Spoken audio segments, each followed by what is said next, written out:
So when you read the Gospels, just know that you're not reading the life and the teachings of some ordinary human being.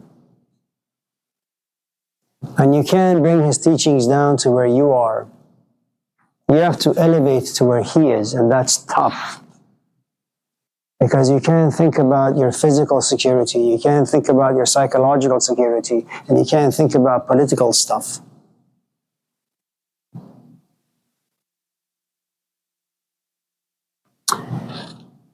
The tragedy in all these three Gospels is that Jesus tells stories.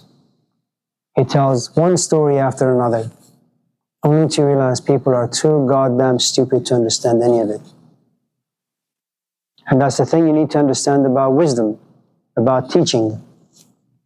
It's not a direct communication. It's indirect. It's done through teaching. It's done through stories. Now, you're never going to listen to any story, and you're never going to go home to decipher any story if you're not first attracted to the storyteller. And if there are components in the story that does not get your attention, a story is like a puzzle. You have to do your own work. You know, there is this great Chinese saying,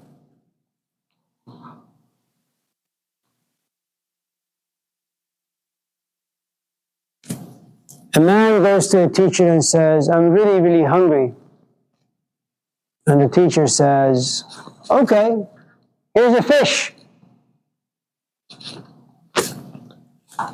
Another man goes to another teacher and says, I'm really, really hungry.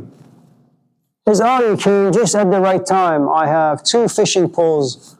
Let's go to the lake. For what? We're going to go fishing. Fishing? What's fishing? You know, there's this like stick, there's a string to it. You throw the string, you know, in the middle of the river, this pool of water. You have a bait, and you just wait, and wait, and wait, and wait, until a stupid fish bites into the bait, gets caught, and then you can take it home and butcher it, and then eat it. What you have in the stories are very much like that. You can't raise your hand and you can't ask a question.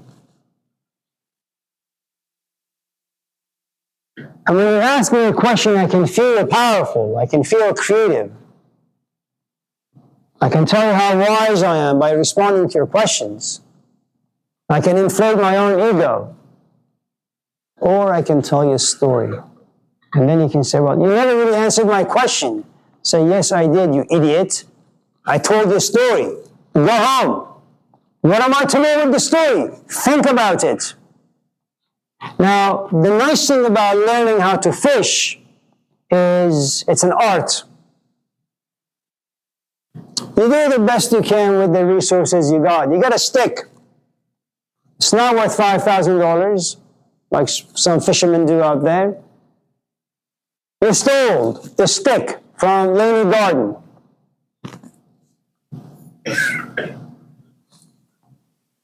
You tore some of your shirts, t-shirts, made them into a string, a line. You put a nail through this string. You got a piece of meat, and you threw it there. And then you waited, and you waited, and you waited. Were there ever moments where you wanted to walk away? Absolutely. Were there moments where you got bored? Yes. Were there moments you got angry? Yes. Frustrated? Yes. Anxious? Yes. Were there moments where you simply wanted to give up? Absolutely. But what happened to you? You stayed. You stood your ground for 5, 6, 7, 9, 10 hours. And then you saw your stick wiggle. And then you pull it out. And you realize you've caught a whale. Now, you're going to be fed for 10 years.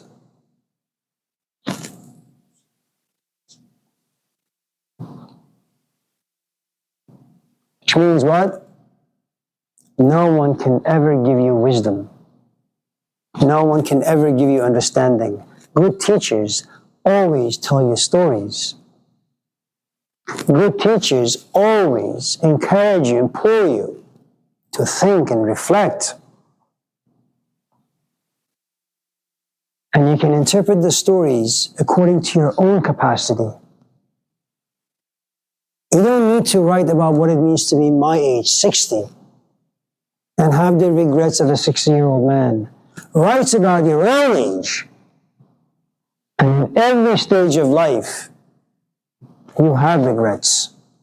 And if you can understand the anatomy of a regret, then whether you're 60 or 90 or 20, you have access to universal knowledge. But you have to work for it yourself.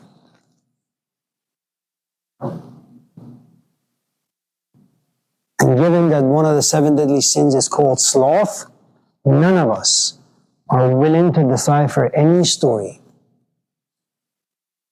So what happens? They're always going to be like the prodigal son, but the brother, not the prodigal son himself.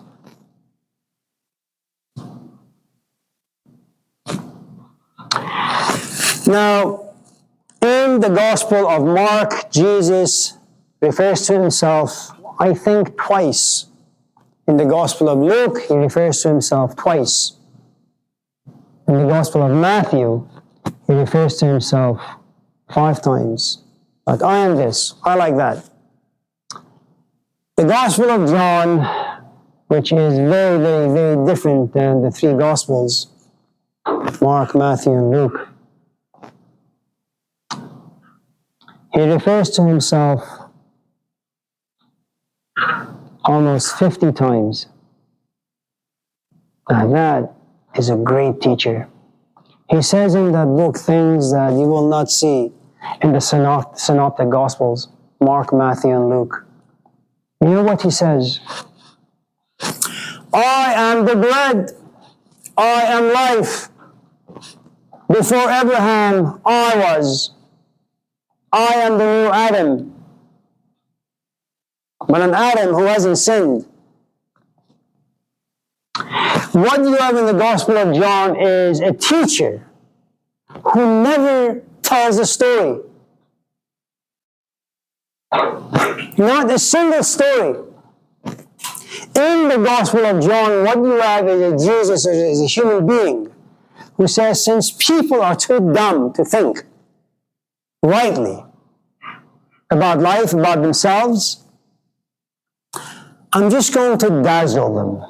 I'm going to wait until there is an audience. Then I will bring Lazarus back to life. If in the other Gospels I heal people in private, now I will do it in public.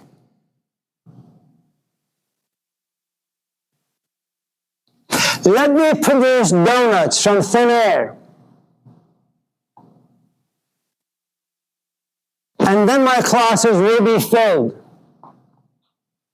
And then once in a while, someone will knock on the office door. And they'll say, oh, do you mind if I come in? I have some questions. Well, what are the questions? How are you able to produce food from thin air? And then I say, you know, when I was 5, I had this father. He would take me to the mosque every single day. And then when we would go home, he would read me the Quran. And then we would sit in complete silence for 5-6 hours. And then I would have dreams. Once in a while, I would leave my body. And then at the age of 11, he sent me to India, to a monastery. There, I sat with the rishis and the gurus. And they taught me Upanishad. I sat at their feet, and I kissed their feet, and I washed their feet. And you know what this does? They don't want to hear about how donuts appear from thin air. They say, Amir, can you tell me more stories about your life? And then you know what happens? They become interested in me. And then they become interested in my stories. And then they would want similar stories. And then they will ask, if I was to go to school and do philosophy, will I be able to produce donuts like you? I say, maybe. And all of a sudden, with magic tricks, Now they go to school, not for business, not for computer science, not for psychology, but for philosophy. But not any kind of philosophy. Amir's philosophy. And then they will get their master's, PhD. They will see themselves in the classroom. Now they're teaching. What are they teaching? Spirit of the law. Not how many books Plato wrote. Not the letter of the law, the spirit of the law. Now they're in the business of inspiration and excitement. Now they exploit people so that they themselves can also find their path in life.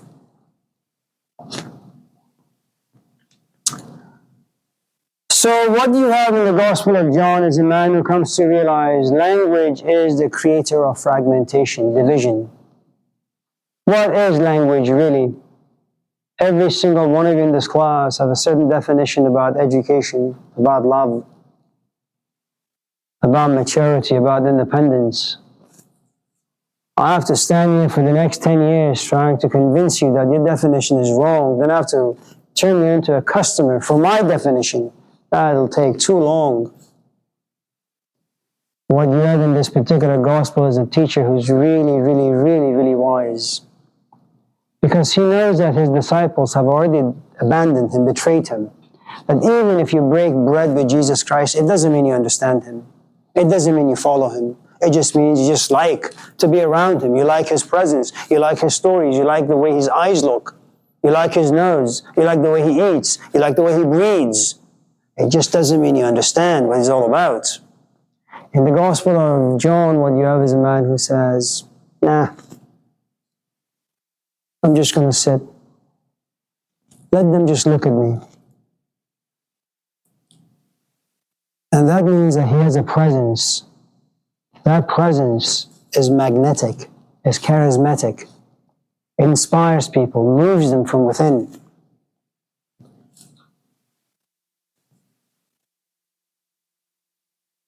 But he does something far more interesting.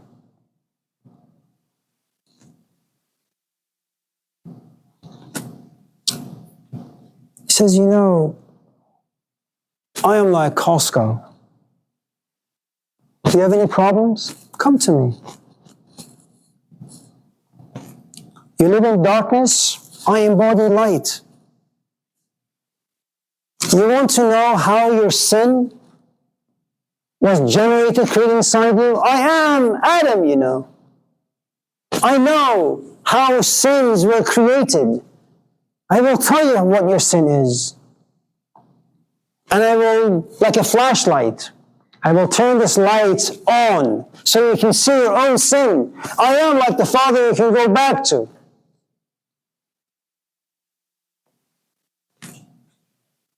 And what you have is the ideas that were given to us in Hinduism, in Buddhism, in Confucianism, in Taoism, and later on in Islam, that if you find a teacher, you have found your Abraham, you have found your Adam, you have found the home. You have realized that you are in fact the prodigal son. You are aware of your sins. The presence of your teacher will put you in a certain mood. You will repent and you wouldn't know why. You will feel a certain way and you wouldn't know why. All you know is that you feel sorrowful. You want to cry, you want to lament, but you don't know why. You also come to realize that very much like what Jesus says, your teacher truly is your home. He nourishes you, he or she, in all sorts of ways, and you will be puzzled. You will want to understand, but you won't be able to. The only thing that a teacher can give you is first break you. But once you're broken, you're not going to run away because you have found your home. You have found your light. You have found your Abraham. You have found your Adam.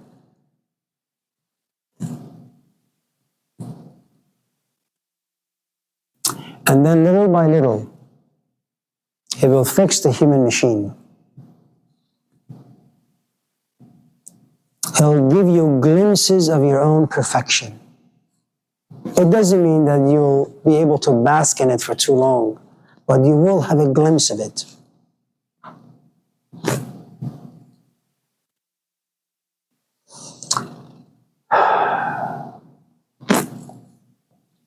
Then you have the Gospel of Judas. The Gospel of Judas is interesting in a variety of different ways. I should also mention that in the canonical Gospels, the Gospels of Mark, Matthew, Luke, and John, you have different versions of Judas. You have a Judas who's just mean, to a Judas who's really angry, to a Judas who's really just evil. And you have two different accounts of Judas's death. In one account, in the canonical Gospels, he walks into a land, his belly opens, and he dies.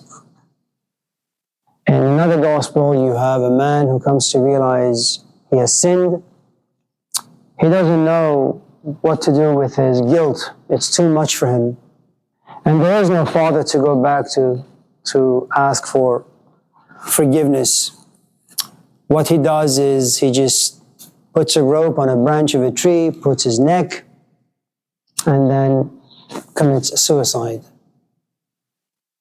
So sometimes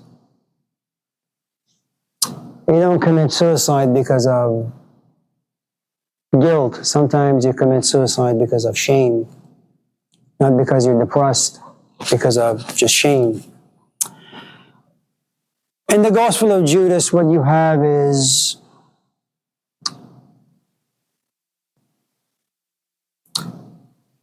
Jesus tried in the Gospel of Mark to give his wisdom to people only to realize there are no customers. In the Gospel of Matthew, he tried to give his wisdom to his friends and his family, people with whom he felt closeness, but came to realize that they don't really care for his wisdom. In the Gospel of Luke, he said, well, screw my own people, let me just go out there, find anyone who's willing to be a customer, only to realize there are no customers over there either. In the Gospel of John, he came to realize language is a waste of time. He doesn't have a chance to define things for people because people come with their own assumptions and definitions that are completely useless. So he doesn't tell them any stories. He kind of just performs only to realize, no one really is interested in understanding why Jesus is able to perform these miraculous powers. In the Gospel of Judas, he comes to realize that since people and planet Earth is so disappointing, there is only one way out. He looks at his body. He looks at the people out there, and he realizes people suffer. People want help, but they're not ready to receive help. People want to be in the presence of beauty and perfection, but only in imagination. They don't really want to do hard work. He also comes to realize that there are certain moments in the day where he has to eat. There are certain moments in the day where he has to bathroom. And he says, my body is this temple of desires. Not desires for spirituality. It's desires. Pathetic desires. I want to help people. But people don't want to be helped. People enjoy being miserable.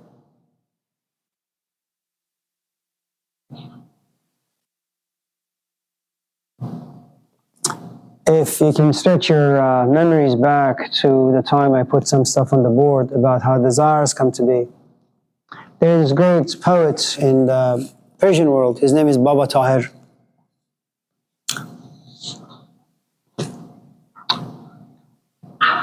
He has these 4 lines. Let me see if I can remember them.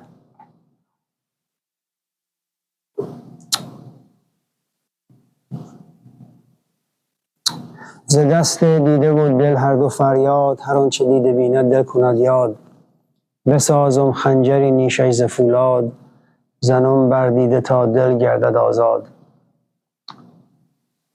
ز دست دیده و دل هر دو فریاد. What I see, what I hear, what I taste, what I touch, what I smell. They create passions inside me. And those passions live inside my memory. If I'm not in the grips of my senses, I'm enslaved to my memories. Survival's guilt, an experience given to you by one of the 5 senses. You remember them, and then you repeat the narrative over and over and over and over again. And you realize, yes, even though you're physically free, psychologically you're just being held hostage. And it's all because you saw something, you felt something, you tasted something. دست دیده بود هر فریاد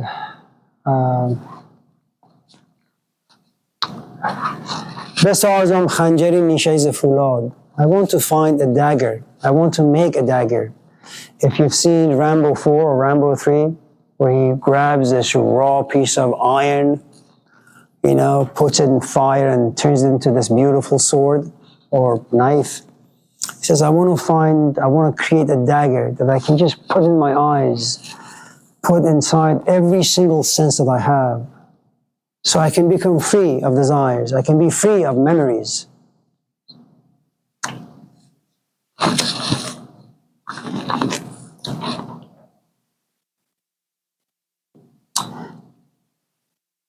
And so this is the wisdom message of Jesus in the Gospel of Judas. Inside you and I is this bird that desires to fly freely, with no fear, with no doubts. It has the capacity. It's like some days, you just want to look at your companion and say, I'm leaving. Or you're sitting in your office, it's 5 to 6, and you realize you have a class in about 5 minutes. You just want to go to the classroom and just say, I'm done. I just want to leave. You guys do whatever. And there is these moments that all of us have, where you realize how stupid and ridiculous and infantile this life that we live is, And Jesus says, the reason why life is so pathetic is because of my body. I have this body. It desires things.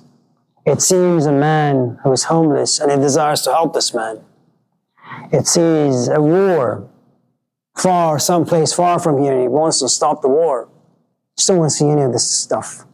I don't want to see human creation. It's poison. I don't want to hear their mouths. It's rubbish. I don't want to hear their thoughts. Kierkegaard, who was this tormented little soul in the 19th century, he had once said something about seeing 2 people having sex. It's one thing when you yourself are having sex, but quite different when you watch 2 people have sex. And he says, oh my God, this is the most disgusting, vile thing that you could ever witness in your life. What people do, how disgusting. When you sit back and you observe, you reflect on the things you've observed. You don't know if you should laugh or you should cry, you should hit someone, you should end your life. It's quite pathetic.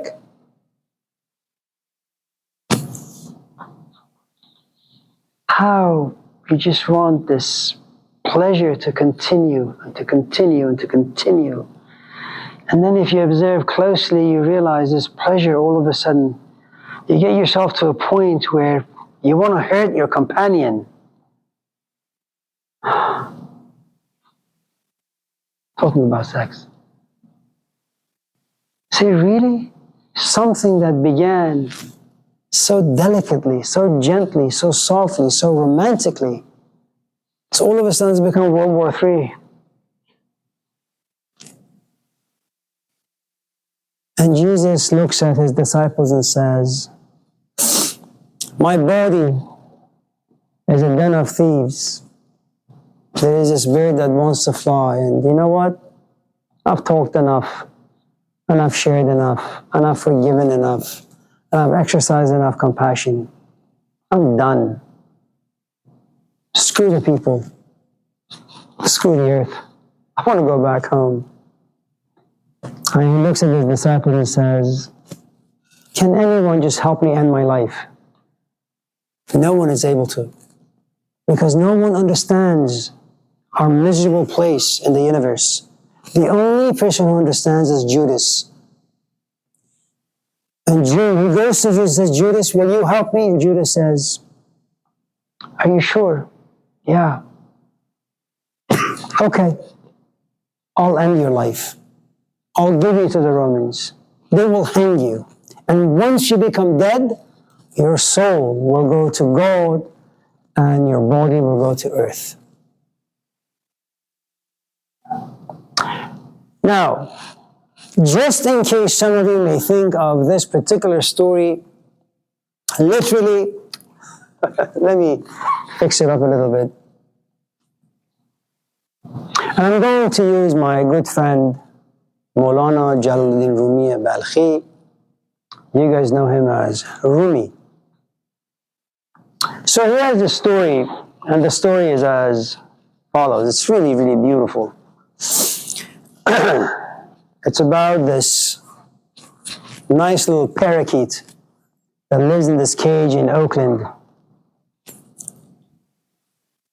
And one day his owner goes to this tiny little bird and says, let's just call this parakeet, what should we call him? Joe. Yes. Like me, Joe Black. Let's call the parakeet Black. Yeah, that sounds good. Not Joe, Black. So, and let's say the owner's name is Joaquin.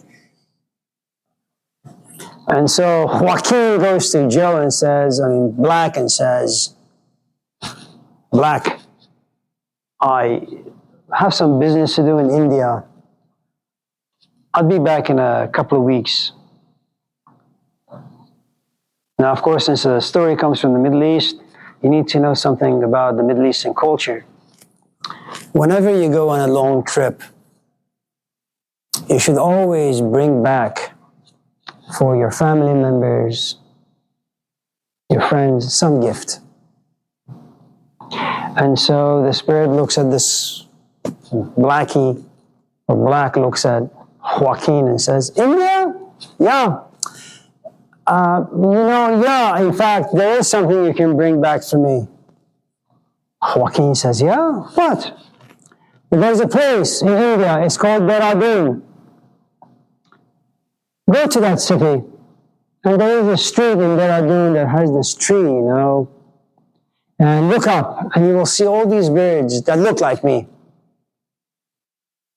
Can you just tell them my story? What story?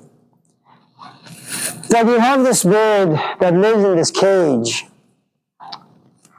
The bird used to sing songs, beautiful songs like Beyonce, but no longer sings because there's no one to hear them, there's no one to listen to them. Also tell those birds that I have wings, but I never fly. There is nowhere to go. There's nothing to do. That's all. And Joaquin says, okay. So just before he comes back to Oakland from India, he remembers that he had made a promise or a commitment to his tiny little bird. So he goes to Dehradun and finds this street, finds this tree, looks up, and there are thousands of these birds singing and flying. And one of the birds, like the elder of the bird clan, looks down at Joaquin and says, the hell are you doing here, man? This is sacred grounds. Get lost. Human beings are not allowed here. And Joaquin says, I'm here to deliver a message. Well, what message? Well, in Oakland, I have a bird. I've had him for all these years. He told me that he used to sing songs. He used to be happy. He no longer does because no one is there to listen. He also told me to tell you that he has wings, but he has forgotten how they look, what their function is. He's lonely and sad and pathetic. And when Joaquin is done telling the bird story to these strange birds, all of a sudden, the elder who's sitting at the very top falls to the ground and dies. And the man says, "Oh man, what the hell did I do? The story was so sad that gave this bird a stroke, heart attack, and died."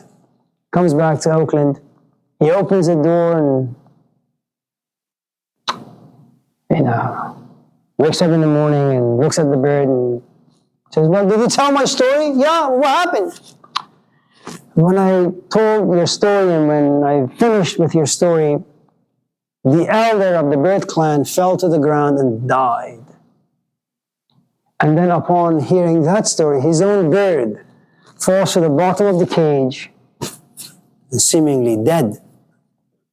Now Joaquin is very, very, very, very sad.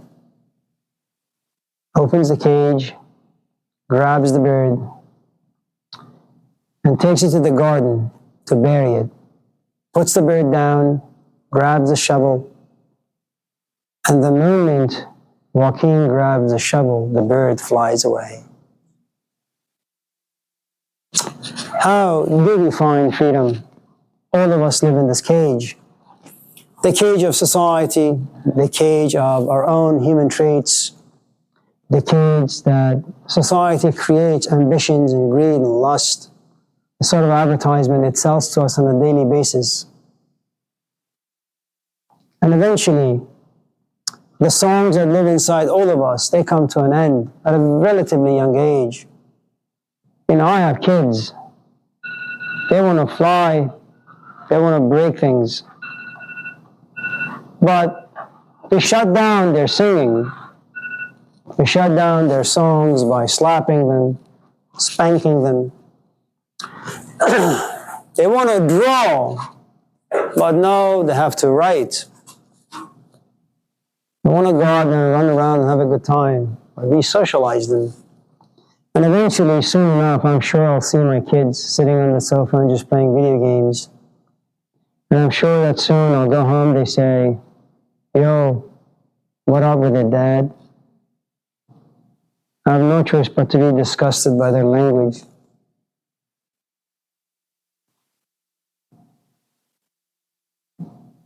So, the message that we have from Rumi around the 11th, 12th century is the following.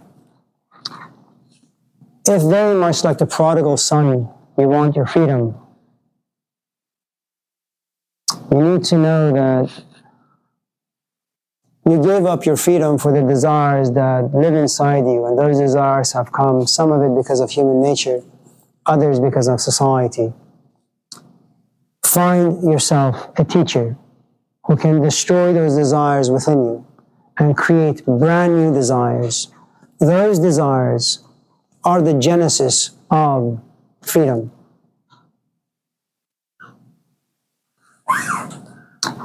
Now, let me tell you one last story and then we'll go home.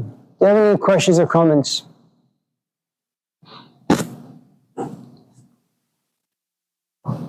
Yes? So from the parenting story, in order to be free from the cage, should I fake my death?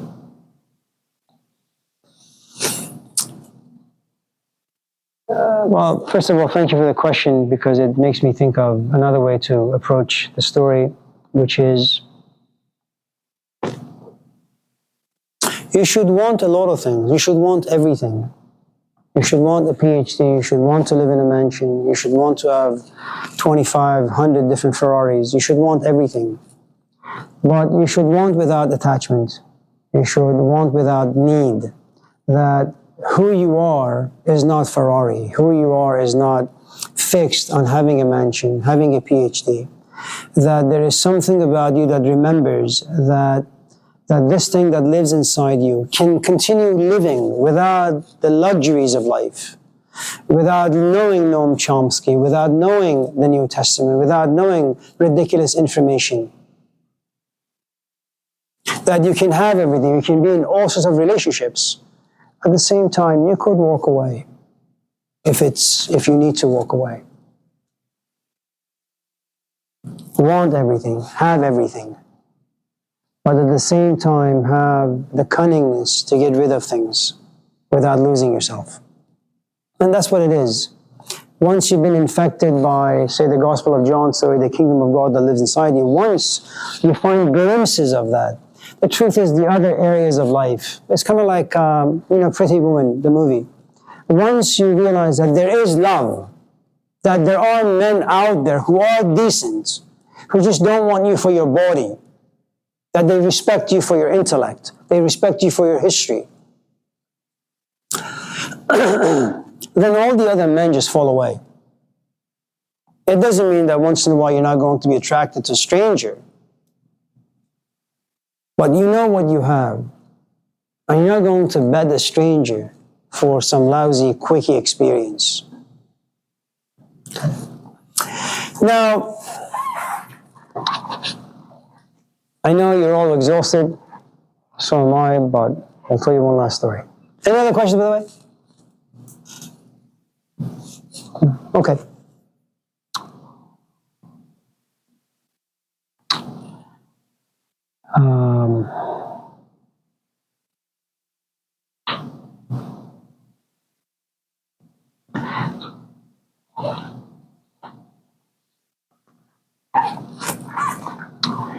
Some of you have heard the story, either read it or heard it somewhere.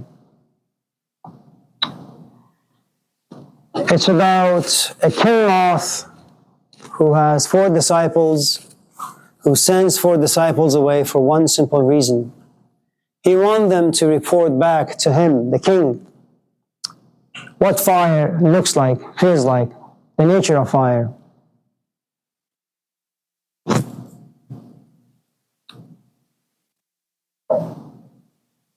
One comes back after many years and says, it creates light. One comes back and says, it generates heat. Another comes back and says, if you get too close, it can burn you. Another comes back and says, the last one doesn't come back at all. He was consumed by the flames. Now, let me unpack the story and our approach to some of the ideas that we've spoken in this class, and that includes myself as well.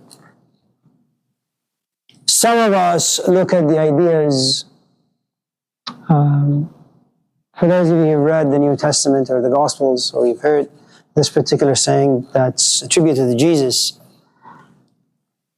that he who sits next to me sits next to fire. It is true that we have talked about the life and teachings of Jesus to some extent. He is the flame. Now, you can have 4 approaches, 4 perspectives, 4 different kinds of relationship that you can have with this flame, this wisdom. Some look at Jesus and say, well, I'm going to sketch a portrait of Jesus Christ and then frame it and then put it on the wall. I'm just going to read the Gospels and memorize the stories.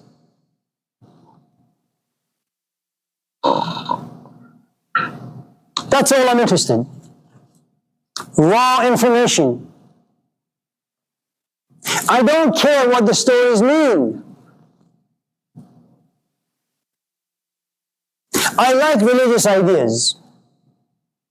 I like to be around them.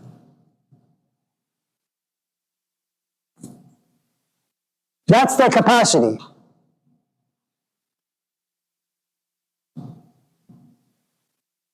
If you have, anyone in this class have read Albert Camus' novel, The Plague,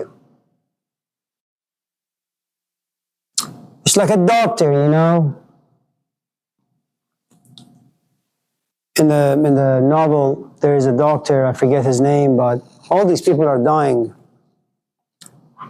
Or I'm sorry, not the doctor, but you have a journalist. And journalists are interesting people. You know, they just kind of write things down and go behind the camera and say a few things about what's happening. They have no feelings about it. They just say, yeah, ABCD happened. Some people look at these ideas and they don't really have much feelings about them. They just listen, they take notes, and they go home and they share these notes with their friends and companions, like what I've done for many, many years. Then there is another group of people, and they say, yes, I like the information, but I also want to feel the information, you know? Because sometimes when I hear the information, I talk about the information, and I read information related to, say, wisdom, it makes me feel homeless. You know, something happens to me. I have these moods. I find myself in these moments of inspiration. And I want to be left alone. And I go for long walks. But after the long walk, you know, you go back and you become your old stupid self. But you have definitely felt something. You don't know what you felt. You just felt something. You got excited. That's a good heat to have inside you. Now, what happens if you're simply a collector of information and you're with someone who has felt the heat that lives inside wisdom? You try to talk to a companion and he says, honey, I'm grateful for the information you're giving me, but why the hell are you getting so excited? And he said, can't you feel this stuff? Well, you know, it's interesting, but don't go nuts on me all of a sudden. He said, God damn it. You know, I feel so much. And yet my boyfriend or girlfriend or wife or husband, they're like an imbecile. And you realize that injustice is just part of life. There are people who just like information. And there are people who experience the heat in the information. And it has nothing to do with God. That's how it is when you hang out with people.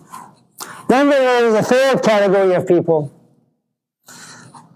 They're not content with simply looking and reading the New Testament.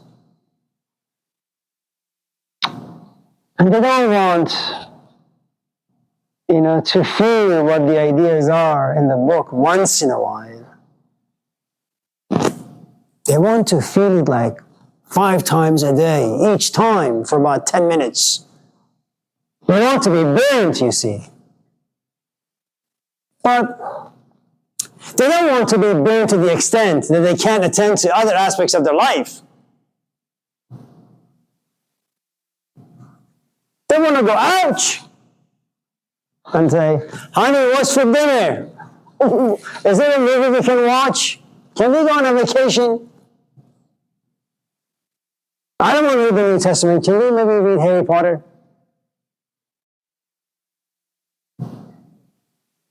My mother-in-law,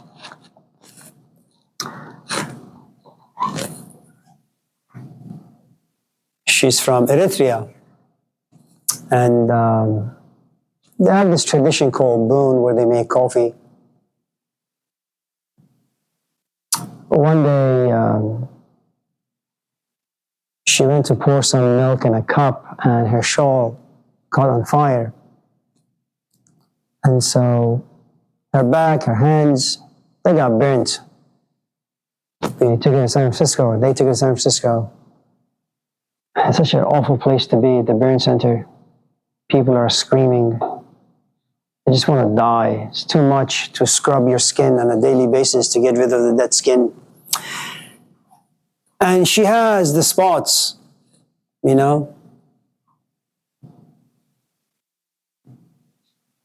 But that's the thing about getting burnt.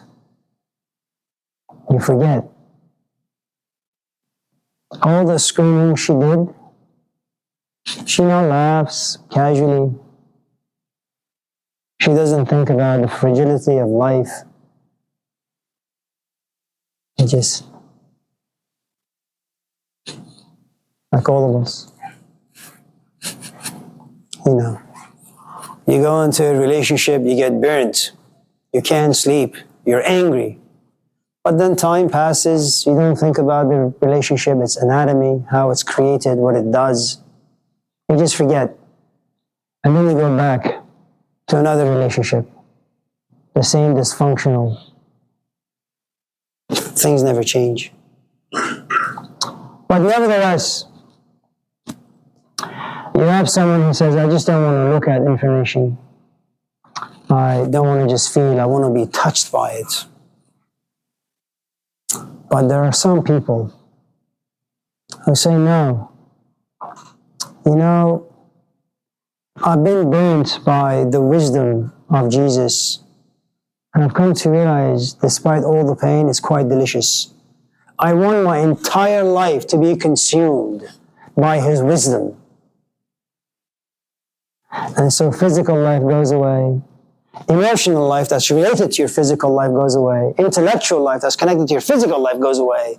And all you have is the flame of Jesus that lives inside you and burns constantly.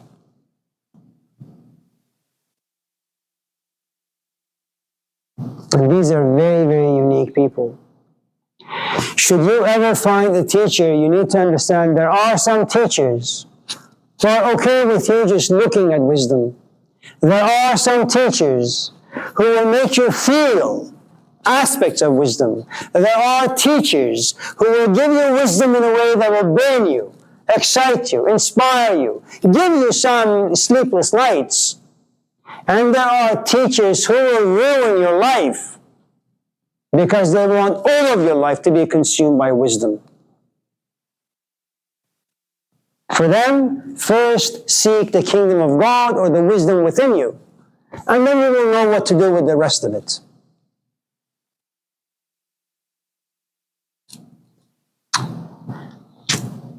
Anyways, so it's good to see all of you. Have a safe drive home. If you're hungry, eat some good food. Sleep well. Enjoy your tomorrow. I'll see you tomorrow night at 6.